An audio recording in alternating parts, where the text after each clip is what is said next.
Never take my sunshine away, sunshine away.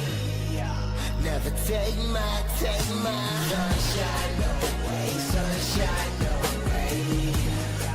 Never take my sunshine away, sunshine away. Never take my. Okay, what's up, everybody, and welcome to NXT with NaJee, a part of the Wrestling Heroes and Insiders podcast, aka The Whip Show, and also a part of BodySlam.net. We are back with another episode. Super excited about this one. 2 nights ago, at this point when the episode's coming out, NXT was insane. 7 matches. I think that is the highest match count that we've had on that show for a very, very long time. And as per usual, I am not by myself. This time, I have a brand new super fan with me. She is the queen of the Tonga Girl Task Force. Tama Tonga's #1 fan. Great human being. Always there on Twitter to make people feel good about themselves and, share the vibes. So, ladies and gentlemen, make some noise for Miss Jess. What's going on, Jess? Hey, thanks for having me. Very excited. I have no sound coming through my headphones for some reason right now. Don't bueno. Give me 2 seconds. Sorry, folks that are watching. Don't know why it's being complicated. Oh, that's why. All right, we're back. Apparently, I accidentally hit the mute button, y'all. Rookie mistake on my fault. But what's up, Jess? How you doing? Hey, I'm good. How are you? I'm doing good. Thank you for coming on the show. Of course. Thanks for having me. Yeah, of course. So if you would like to tell people a little bit about, what your page is about, how you became a fan of NXT before we get into the matches. Yeah, so I'm all over Twitter tweeting about Tama. My husband and I started watching NXT in 2023, so relatively new. But we got back into wrestling and we wanted to watch everything WWE, so we started watching NXT, fell in love with it. It was our favorite brand for a while, so we got to see Stand and Deliver in 2024, which was awesome. But yeah, so I was there too. I was second row. Ooh, fancy. But yeah, it was awesome. But yeah, just like the tweet about wrestling, fitness, being positive, a lot of negativity on there. So yeah, it's a lot. But yeah, well, thank you for being here. Thank you for taking the time to come on the show, and thank you for sharing your origin story. Sorry, I was struggling with words there for a second. All right, so now we're gonna dive into this episode of NXT that just happened this past Tuesday. Like I said, a lot going on. There were 7 matches. Ton of things to talk about here, and every single match was really good, even the extremely short one that we'll get to in a little bit. But we are going to start off with the tag team championship match. You have Dark State with Osiris and Saquon against Brad Baylor and Ricky Swipe Right for the tag team championships. Dark State kind of made a little bit of a mistake here. I think they underestimated Swipe Right going into the match, and even during the match, you could see they weren't taking them very serious. Dark State starts off pretty strong, literally just beating both of these guys up, barely giving them a chance to do anything offensively. Before, of course, Jackson Drake gets involved like he always does, and then a surprise involvement from Tony D that gets us to the finish of the match, where, believe it or not, and new tag team champion Swipe Right and the Vanity Project has all the gold. Well, silver, I guess, if you want to be precise. How are you feeling about this call here to put the titles on Swipe Right? It got spoiled. We were a little behind last night, and I just happened to open up Twitter and I saw one of my friends was reacting. I was like, "Oh no, what happened?" So I was surprised, but when I saw what happened, I was like, "Okay, I'm not as like, what is going on?" Made sense, right? They called out Tony and kind of messed with him, so he said he was gonna take everything from them. They also didn't take him very seriously, so I think they made a little mistake there, underestimating everyone. But I do like Swipe Right. I didn't at first. Yeah, they grew on me too. Yeah, I was like, oh God, who are these kids? And now I'm like, dude, they're so funny. Oh, we heckled them so bad when we used to go to the Evolve tapings when they first got there. We gave them some pretty serious heat, but they're fantastic. I think they won me over during WrestleMania week last year when they did the WWE ID showcase in Vegas. I think that's what kind of made me go, you know what, these guys are all right. Yeah, All right. very So talented. yeah, and congratulations. Excuse me, I'm gonna cough here. Congratulations goes out to Swipe Right, and shout out to the Vanity Project for holding 3 belts. That's pretty cool for people who just literally just got to NXT. Like they've been putting the work in other places too. But congratulations. All right, so now we're gonna go to match number 2. You got Keanu Carver versus Sean Legacy. Great match. Very physical. I'll say that to say the least. Yeah. Very, very physical. I think they still did a good job at making Sean look great, even though he did end up losing to Keanu. They didn't want to bury him, but he's still good. And my question for you about this is like, what do you think that they're gonna do with Keanu to make him be different from Oba? Because I feel like you don't want them to duplicate the same thing with a similar superstar. Yeah, I was talking to my husband about that last night because I was like, I like the way that the match went. I was afraid it was going to be maybe like a squash, and I really like Sean, so I was like, oh no, I don't want him to just get like beat up in 5 seconds here. So I think they did a great job kind of showcasing both. But I'm not sure. Like I am very curious, like what they're going to do with Keanu to make him different. Yeah, I think it might just come down to the personality and promo that he gets to show. I don't think he's, obviously he's had a bit of like, hey, I'm going to mess up everything and cause a scene, but I don't think he's gotten a chance yet to really like show who he is. And I think that's where it's just going to come down to like that personality split between him and Oba. Yeah, because they're almost polar opposites in a way. Like Oba was extremely confident, but would still follow the rules. Wasn't really like a rule breaker too much because nothing was happening long enough for him to really have to follow any rules because he was just dominating. And then with Keanu, it's like he just doesn't care. Like he's like, I'm doing whatever I want to do. I'm gonna do it however I want to do it. Yeah. So I hope that they keep that up. I really hope that the writers figure it out with him and we don't end up losing, something incredible just because they didn't know how to be. All right, so now we're going to go to match number 3. Match number 3 was a triple threat for the Speed Championship, 7 minutes long. I think this is the first time they've ever done that. I think it's the first time it's ever been a triple threat match. But you got Elio LaFleur against Eli Knight against Jasper Troy. How are you feeling about this one going into it? Did you like the fact that they made it a triple threat? Because Booker T just kept bashing it the whole entire time. I love Book, but yeah, he was going in there.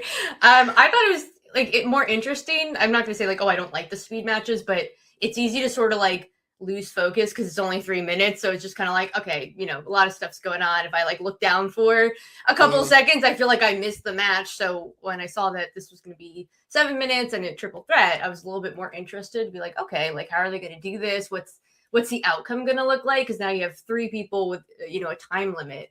I think they did a really good job. It was an exciting match. I think it kept my focus. I said I get distracted. Yeah, they did a good job at like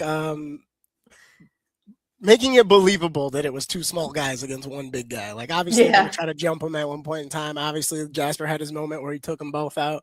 The way it was just formatted all together was really good. It was just two Davids against 1 Goliath. And you were just trying to figure out which one was going to come out on top. And in the sneakiest format and fashion possible, Elio ends up winning and becoming your new speed champion, literally just riding off of an Eli Knight finisher. Like just slid right in there, took the pin and won it and just took it straight from Eli. So I think that's going to be, or not, Eli. I think that's going to end up being like the beef and confrontation down the line between them two because it's already there. You saw it in the semifinals match, so why not run it back?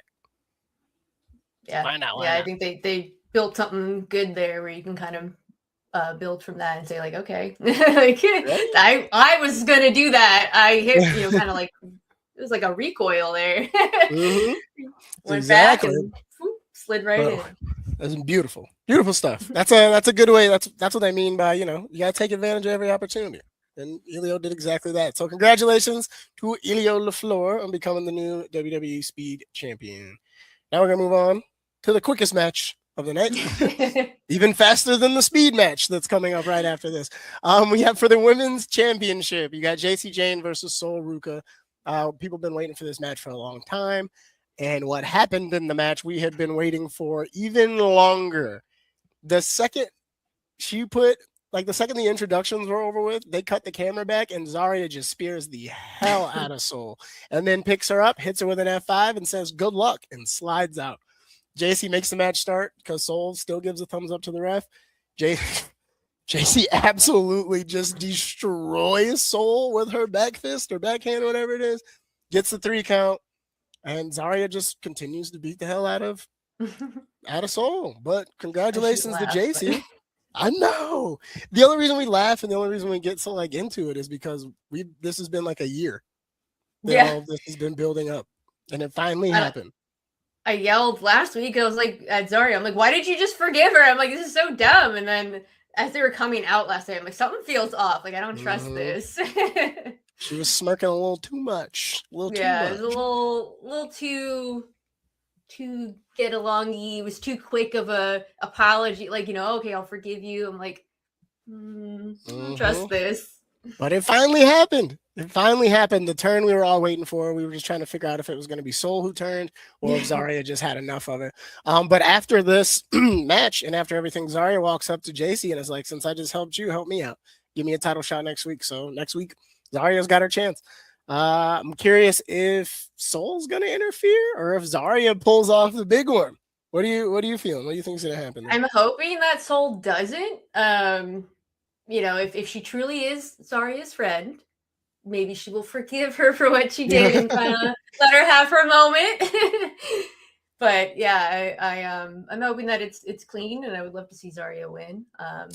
She's such a good talent, and I was very excited when she got signed. So I'd like to see her be able to kind of showcase herself. Yeah, I mean, it doesn't sound like a bad idea for Stand and Deliver to have Zarya with the belt going against Soul. That would be. I'm here for that. Great. Amazing, because more than likely it's going to be Ricky and Joe. I don't know why I feel like that's Ricky, Joe, and Tony will probably be the match for Stand and Deliver for the men's, and then I would be A-okay with Soul and Zarya. Perfect. In a perfect world. But all right, so now we are moving on to the next match, which is match number 5. It's for the women's speed tournament.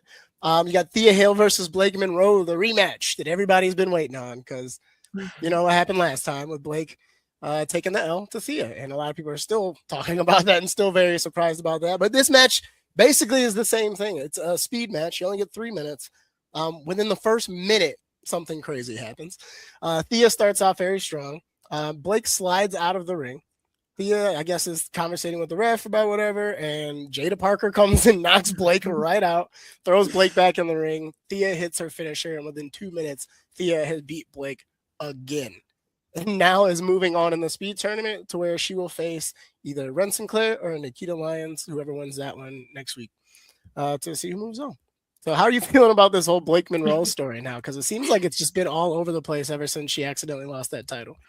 Yeah, I think they did a good job kind of like pivoting from what happened. And I kind of like the idea of Thea almost being like Blake's kryptonite, like just this one person she can't beat, doesn't matter what's going on. And it's always like, this like kind of quick, sudden win. So I would love if that kind of continues, or that's always just like a little thing for her. And I was also happy to see Jada back because I had heard she had something going on with her neck and I wasn't sure real, not real. Yeah. So I was very happy to see her. Yeah, she wrestled a house show last weekend against Nikita. So like that's why everybody on the internet was like, wait a second. So I'm just gonna assume that maybe like her neck injury just wasn't as bad as they thought. And they were like, oh, you're actually good. Like, go ahead. Yeah, so, it's like precautionary. That's what it was. Yeah. But we will see what ends up happening here. We'll see if Blake goes anywhere near Thea again after taking 2 L's, and we shall see if maybe this is Thea's opportunity to get another belt. I personally would really like to see Ren go all the way. No disrespect to Nikita, but I just think that it's time for Ren to really get her year and get her time as well. But all right, congratulations to Thea for moving on. We're going to move on to the next one. The next one is the Chase U drama continues. Except this time it's between Kale Dixon and Uriah Connors. I posted this the other day. It's got to be something in that Chase U water. Why they never seem to stay together, like ever? It's Mr. Chase. Gotta be. Bad vibes. We need Duke back. Is what we need. Yeah, I was actually thinking about that. Duke was like the foundation there. MVP. But man, the end of Chase U again, I guess. Kale started off strong, but Uriah immediately kind of turned the tables and never really let up afterwards. I was really excited to see that they went with Uriah winning this match, just because Kale already stands out. He really Mhm. does. Like about 2 or 3 weeks ago when he had that one tag match, or it might have been singles match or a tag match, but he was going crazy. So I think they're just giving them both the chance to show who they are and Mhm. let people get a chance to know them more. And with Uriah, I guess this means he's joining the, what is it called, Birthright? Is that their I faction that think they're so, building? yeah. Something like that. But I think that's pretty cool. Like it's been a long time since what it was Randy Orton, Cody, and who else? Somebody else. I can't remember who it Um, was. Ted DiBiase Jr. Yeah, Yep. it's like we're reliving that again, but with like Yeah. more powerhouse families. Man. So what do you think is going to happen with Chase U? You think Chase U still sticks around, or do you think that it just kind of fizzles into a new group of kids or something? Maybe. Yeah, I think it's time for it to kind of go. Like I was actually expecting it to go once like the and all of that kind of happened. So I was surprised when they were kind of reviving it. And I was like, no, like let's move on from this. So Yeah. I think they should kind of let it die out unless they can kind of figure out, maybe it's a starting point for some talent. It has helped a lot. Hmm. And like they had a great match last night. I think it was just like action packed from start to finish. So I thought they both looked great. It gave them a chance to kind of showcase. So maybe it can kind of be like a short stint for people. Otherwise, I think it's kind of time to Yeah. pack it Maybe up. somebody else creates another university. Yeah, competing Maybe. university. Yeah, we like it. All right. I'm just curious as to what's gonna happen with Andre Chase at the end of all of this, because it's like what hopefully he doesn't get cut because he's good. But Yeah, I could see that if that did happen, unfortunately. All maybe a right. So assistant GM. hey, that's not a bad idea. Help Rob out. Maybe he becomes the GM since Rob's still the intern. True. All right, now we're at the main event. It's great. Great match. Great story building up to the match. Great. Dog, Ethan Page has been on fire recently. Like everything he's doing with the Vanity Project, him and Ricky together is a match made in Hmm. heaven. It's just good to see. But this is for the North American Championship. As of when this match happened, Ethan Page had actually tied Oba's record. So if he wins this match, he will now be the longest reigning NXT North American champion. But Miles, man, it's a different Miles now. He got a new theme. He's got a new Hmm. Titantron, got new gear, got a T-shirt. Everything was pointing and setting itself up in the direction for this to end the way that it did. Hmm. So Miles came out aggressive, super strong. You could tell he's throwing punches way different than what he used to. He's still got that baby Randy Orton feel, but now it's kind of like going to the back burner a little bit. Like Yep. he's just Miles Bourne now. He's not baby Randy. So, like I said, Ethan never backed down. Ethan kept coming hard after a while. No, God, that was a crazy statement to make. Sorry. Ethan went hard at Miles for most of the match, but Miles never quit. Miles went through a lot of adversity and issues in this match, even taking a couple of the ego's edges and still kicking out of it. And just when Miles looks like he has the upper hand, from the back comes the Vanity Project again, just like they said they would to help Ethan. But this time they didn't come out alone because Hank and Tank came out to help, and Shiloh Hill came out to help. Um, Towards the end of this match, Ricky Saints is on the turnbuckle, and when I was watching it, I couldn't figure out what he was doing until the final spot happened. Yeah. But Joe Hendry ends up coming and getting him. Uh, Miles reverses one of Ethan's moves, which causes Ethan to hit the exposed turnbuckle. So that's what Ricky was actually doing. Then he hits him with the Born Again and shocks the world and becomes your new NXT North American champion. How are you feeling about Miles Bourne with a title? I'm excited for him. I mean, I love Ethan Page. I think he has been fantastic from his very start. But Miles has been great. He's like really developed as a character, as a wrestler. Like you pointed out, he's kind of like gone through a few iterations, but like this feels more him. It's very unique to him. So I'm very excited for him. But I am sad for Ethan. Yeah. I wouldn't be sad for Ethan though. I get for me personally because I just feel like he's getting ready to get skyrocketed to the moon like so I hope quickly. so. I have a hard time seeing him being at NXT at this point next year. Big time. But Yeah. congratulations to Miles Bourne. This dude, he's just a great human being altogether. Well deserved. Really cemented himself in NXT and made something of himself since leaving the NQCC. I love it. Makes me so happy. All right. So now, ladies and gentlemen, that wraps up the recap portion of the episode. This last part will be where I ask my guests 3 questions. First one always ends up being the same every season. So the question for you is, what keeps you involved with wrestling? What keeps you locked in? Is it the stories, the characters, drama? What part of it is what keeps you interested? It's hard to pick one thing. Yeah, I grew up a wrestling fan. I don't know. I love everything. The characters, the storylines, like even just knowing wrestlers, like when they show a little bit of their real selves, like so interesting to me. And I just also love the business. So it's like, I don't know, there's just so much that I like love to do and see and experience going to shows, right? So it's like, I don't know, I'm never bored. Yeah. I'm always like, I don't care, I'll watch whatever. It's like, I love the business. Don't even care who's wrestling. Just put it on. Yeah. Love it. Heck yeah. All right. So second question. When was the first time you ever saw Tama Tonga wrestle? Oh,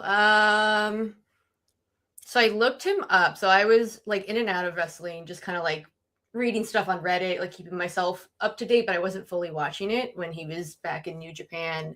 But then I heard some things about him in 2022 to 2023-ish that like he was supposed to sign with WWE. So I started looking him up and I was like, oh, who's this dude? Like, seems kind of cool. So I watched a few. Yeah, I watched a few things, and then he wound up signing with WWE. So it's probably maybe around like 2023 when we started getting back into wrestling, that I had seen some stuff from him. And then it was just once he signed us, game over. Move on. Tonga Girl Task Squad was created. Yeah, so my husband loves it. He probably gets a kick out of it. He's got it. All right, so last question. As you can see, your Instagram handle, most of your handle is I'm Just Saying. Shout out to Dragon Ball. That's my favorite show ever, period. Like, I just don't care. Nobody can argue with me about that. So I wanted to ask you, since I know that you are also a fan of the show and the franchise, what is your favorite arc? Like your favorite storyline? What's your favorite? Cell Games. Cell Games? That was it for you? Actually, I have some tapes over there. I don't know if I see on the camera, but yeah. Nice. That was when I first started watching it. It was airing on Cartoon Network, and it was the Cell Games, but it was like at the point where they didn't have enough episodes, so they would like start over from the beginning. But I was like hooked. Like, I would skip dinner so I could watch, because it was 2 episodes of Dragon Ball, then 2 episodes of Dragon Ball Z back to back. And I would like beg my mom to eat dinner downstairs. Otherwise I wasn't eating because I wanted to watch. I was like, so like, Cell was just so cool to me. And I was like, what is this? So skipping that was dinner. Such a creepy saga though. Like, the way it started was insane. Like, it was just a bunch of dead, drained bodies laying everywhere. Yeah, holes in the clothes and no people around. Yeah, that was terrifying when I was a kid. That was so scary. Cool. Yeah, it was that, and then the androids when they killed Yamcha was like scarring for me when I was a child. But thank you so much for sharing and for answering those questions and for being here. This is the perfect time for you to plug yourself in. If you have anything that you'd like to promote, anything that you would like for people to follow you on, this would be the perfect time. Sure. Well, I'm all over Twitter. So my handle is at @I'mJess_Saiyan, spelled like Dragon Ball Z Saiyans. It's mostly where I am. I don't really use a lot of other social media. Other than TikTok, which is only to watch Tama Tonga lives. So I don't post anything there. I'm also on the Dr. Huge show. Just a guest there every Tuesday, usually, sometimes Saturdays. We do wrestling podcasts as well, kind of chat about Raw and SmackDown. But yeah, that's where you can find me. Awesome. Well, thank you so much for being here again. It is an absolute honor. Everybody say it. Bye-bye, Jess. See you guys. All right. Well, shout out to my guest, Jess, for coming through and blessing us with her presence to recap this week's NXT. Thank you guys so much for being here. I'm super excited to see what's getting ready to happen next. I do have a surprise interview coming up this weekend with the one and only Harlem Lewis. So look out for that this Saturday. I'm super excited to share that with you. We had a great conversation. One more time, shout out to Jess. This is NXT with NaJee, a part of bodyslam.net and a part of the Whip Show Wrestling Heroes and Insiders podcast. You guys already know who I am, and I will see you guys in a few days. Bye. Never take my sunshine away, sunshine away. Never take my okay, stress. I feel, I guess can be revealed. My dollar's key, be real. Your life you can't reveal. You know my pride, you hide. No reason left to cry, no reason left to die. You finally feel alive. Okay, okay.